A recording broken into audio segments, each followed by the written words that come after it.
I've got a hot take. The gear isn't the problem. You are. I am.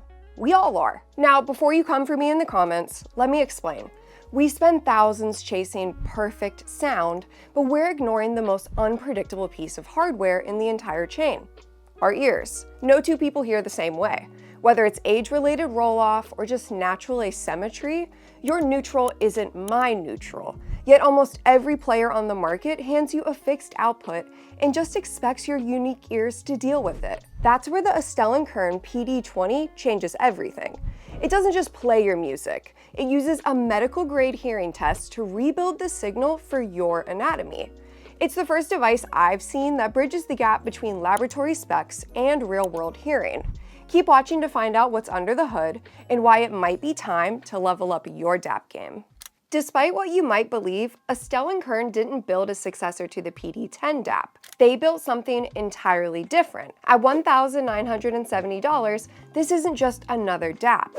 It's a device centered around you. Yes, you heard me right, your preferences, your listening experience. And it all starts with the Sound Studio. Most apps give you a static sound signature and they just call it a day. They do the engineering, they select the sound, and then they ship it. The Sound Studio completely flips that model. It's a fully integrated listening control center that puts you in the driver's seat. You've got personal sound, a hearing test-based profile developed in partnership with Audiophile, hopefully I said that right, a 160-step EQ across bass, mids, and highs, and audiosphere spatial effects. And all of it's housed in one place, all accessible through a dedicated sound master wheel on the top of the unit and also on the home screen. Here's how these pieces work together. To access that studio, you can do it right here through the home screen. And now let's see how personal sound works. So personal sound is going to run a 3-minute hearing test through the included earphones right here. A series of tones at varying frequencies is played for each ear, and you indicate whether you can hear each one. The PD20 uses that data to build an individualized hearing profile, mapping characteristics ear by ear and then compensating independently for each ear. Most of us have those hearing asymmetries that we've never considered, and the PD20 automatically accounts for them.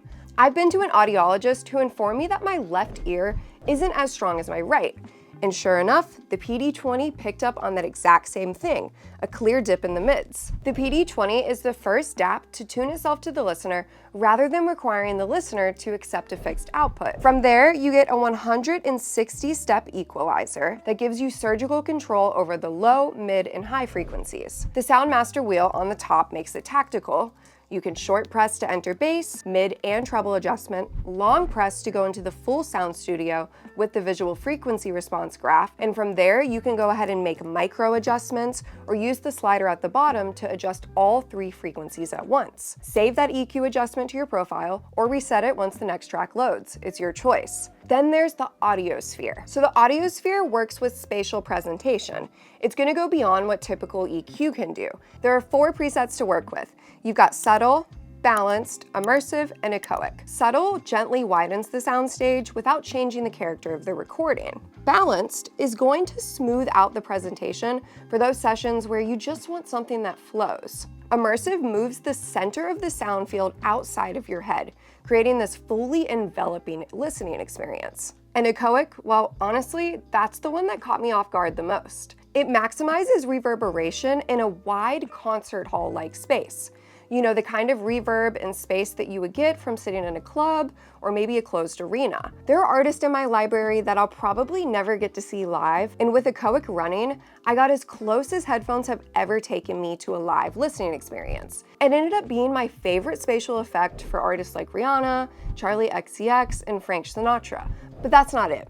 Echoic and immersive were the most genre-diverse effects, in my opinion. I had a harder time finding many tracks that I enjoyed with balance, but you know those crazy demanding EDM tracks where they're constantly just going up and down, and then you've got certain classical compositions that are pretty heavy? Well, balanced was a winner with those.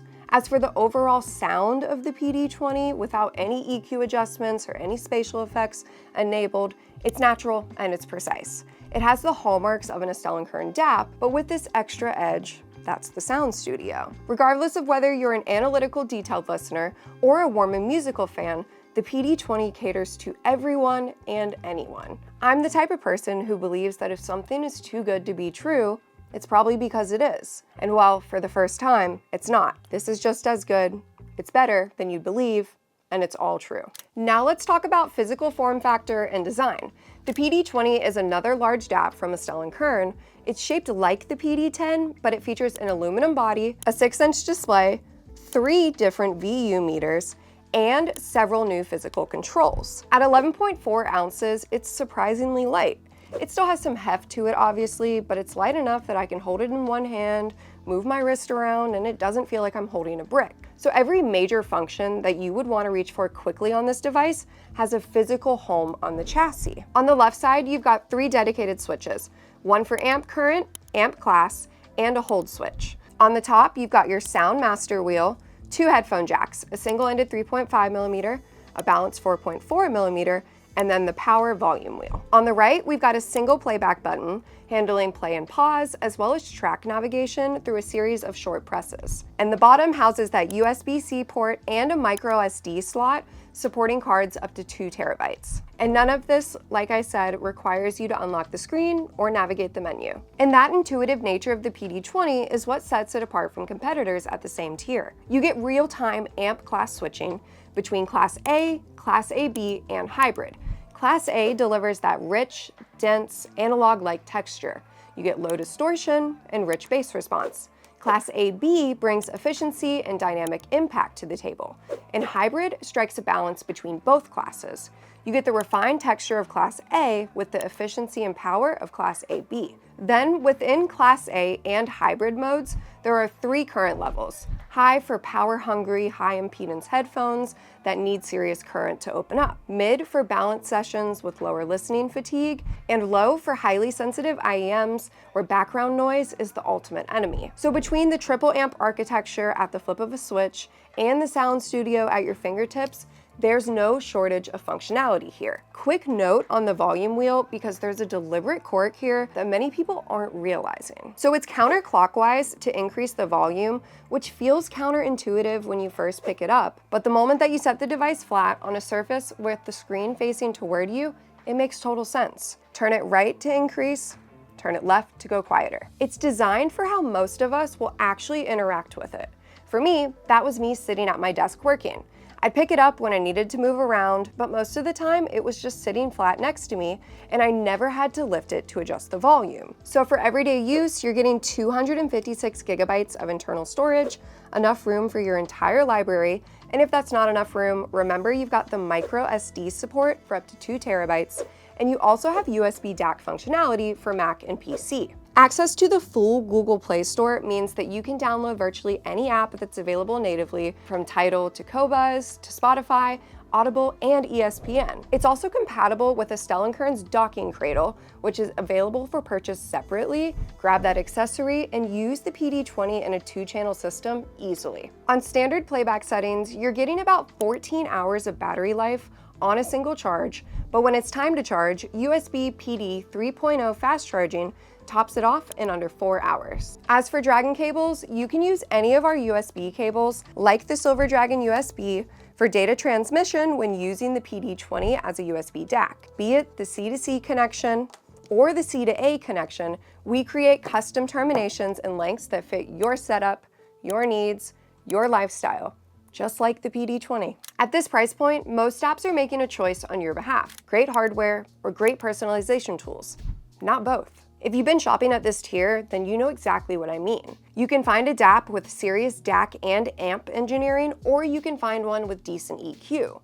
But finding one that does both at this level and layers in a hearing-based sound studio on top of that, well, that's brand new. So let's talk about what's under the hood, because the engineering here is legitimately reference grade. The PD20 runs on an ES9027 Pro Quad-DAC configuration. That's 4 DACs operating independently to eliminate that interchannel interference. That separation is what lets even the smallest nuances in a recording come through to you clearly. ESA technology, which is Astell&Kern's enhanced signal alignment, addresses group delay for an even cleaner, more coherent sound across the entire frequency range. Second generation DAR technology, digital audio remaster, handles upsampling in 2 stages, restoring harmonics that typically get lost in digital playback and delivering something that is closer to analog in presentation. The PD20 also supports native DSD 512 and 32-bit 768 kHz playback, so if your library has any high-res files, they're being handled properly. And there are a few more features that are worth mentioning. Replay gain automatically normalizes playback levels across different tracks, so you're not constantly reaching over for that volume wheel every single time a new track loads. Crossfeed blends a portion of the opposite channel signal with a slight delay, simulating the experience of listening to speakers through headphones or IEMs. 7 DAC filters give you even more customization, and BT Sync allows wireless streaming via Bluetooth. But let's throw all of that aside for a second. Because yes, while the engineering would certainly be enough to justify this DAP on its own, it only tells part of the story. The PD20 reframes what a DAP is supposed to do for you. What makes it a genuine system upgrade rather than just another new product release is what it does for the gear that you already own. Don't have the budget to upgrade your headphones right now? The Sound Studio can help with that. Have a pair of analytical cans that just fall flat on certain genres? Dial in that EQ on top of your hearing profile. Power-hungry headphones that have never been driven properly? Set the current to high and hear exactly what they're capable of. It felt like Christmas Day here in the office when no sooner did the PD20 arrive than Meze Audio's new IEMs, the Astell, arrived right after that.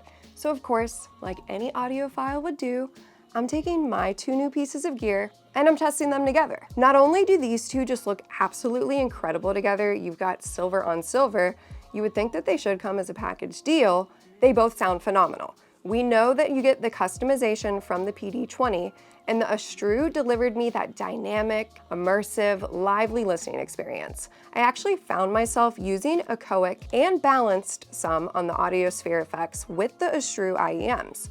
When I was listening to reggae, I turned on immersive. When I wanted to listen to some EDM with Charlie XCX as well as Rihanna, it was echoic because I'm probably never gonna see them in concert, so I had to live it up in my head. And then for balanced, it was Frank Sinatra and some of my favorite Vince Guaraldi tracks. I also listened to it with over-ear headphones. I tested out the Meze Audio 99 Classic headphones. I've got the Meze Audio Strata here with me. It really just seems to be a Meze day today, and they all performed great. Honestly, this is a DAP that is going to be able to drive most of the headphones and IEMs in your collection. Like we mentioned earlier, if you've got that highly sensitive pair of IEMs that you can't really find a player to use with it, well, you got the PD20. I didn't get the chance to test it out with the Susvara Unveiled, so let me know in the comments if you have and if it drives it well. With the 3 amp classes and 3 amp currents, the PD20 has got you covered. The PD20 doesn't sit alongside your collection as just another purchase. It elevates the collection you already have. That's the real value of the PD20. The fact that this device can make everything else you own better and does it at under $2,000 makes the case for itself. In fact, it makes every other DAP at this price look like a compromise. The Astell&Kern PD20 DAP isn't trying to replace your favorite gear. It's bridging the gap of what your current gear can't do because the missing piece has always been a device that actually knows how you hear and gives you the tools to act on that. The PD20 is the first DAP to offer a hearing-based sound profile, and it pairs that personalization with Quad-DAC engineering, triple amp flexibility, and a physical control layout that was clearly designed by people who actually use the gear. At $1,970, you're not choosing between what it does and what it costs. You're just choosing whether you want it or not. If the PD20 is your first Astell&Kern DAP, or the first device running a full Android OS with Google Play Store support, our DAP Beginner's Guide walks you through everything you need to know to hit the ground running, transferring your music library, setting up your streaming apps, and getting it all connected. It's right here. Go check that out for some extra tips and tricks, and we'll see you right here next time.